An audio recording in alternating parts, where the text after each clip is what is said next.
Hi, this is Gary Fong, and I'm here with Claudio at the Henry's Photo Expo Imaging Show in Toronto. And he came up and showed me, let me see that image that you got on your iPhone. He showed me a really interesting use of the Power Snoot, this guy right here. And I always like seeing how people take these light modifiers and shapers and use them for different applications. So go ahead and aim that toward the camera and just bring it by your face. Yeah, and just explain what you did here. So what I did here was basically I grabbed 3 cubes of 3 cones of incense, lit them up, and I used the Power Snoot in order to focus the light just on the smoke itself, and shot everything in manual. And I used a little puffer that cleans the lens in order to manipulate the smoke. And so you just wait for the smoke in order to distort, take your shot.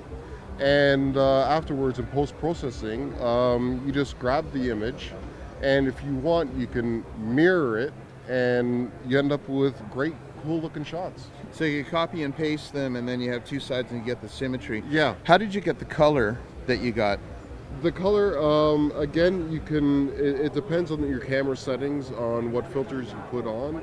And but the color comes out as gray, right? Yeah. Okay. Yeah. Well, it also depends on the incense itself too. Oh, okay. So, and the different bandings is just by the thickness of the smoke.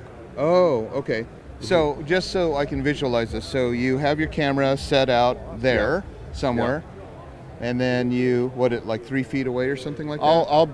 The camera's right in front of me. I'll have the Power Snoot off on the side, shooting 90 degrees, like right across from it. And I'll just set up my camera on a tripod with the macro lens and take the shot. And experiment. Yeah. Right. Yeah. Now, why is the Power Snoot? Snoot? Smells great. Why is the Power Snoot important in doing something like that? It's really, really fundamental because it doesn't wash the light everywhere. It just focuses the beam where you want it, and that's it. So, in other words, if you didn't use the Power Snoot, there wouldn't be black behind your smoke.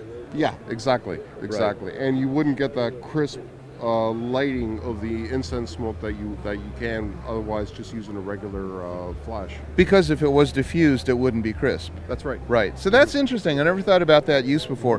What made you think about lighting up smoke and turning them into shapes? Just playing around.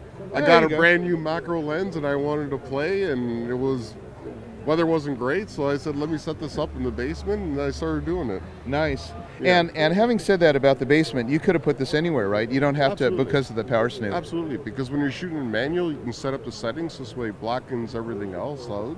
And with the Power Snoot, you just puts the light where you want it. Right.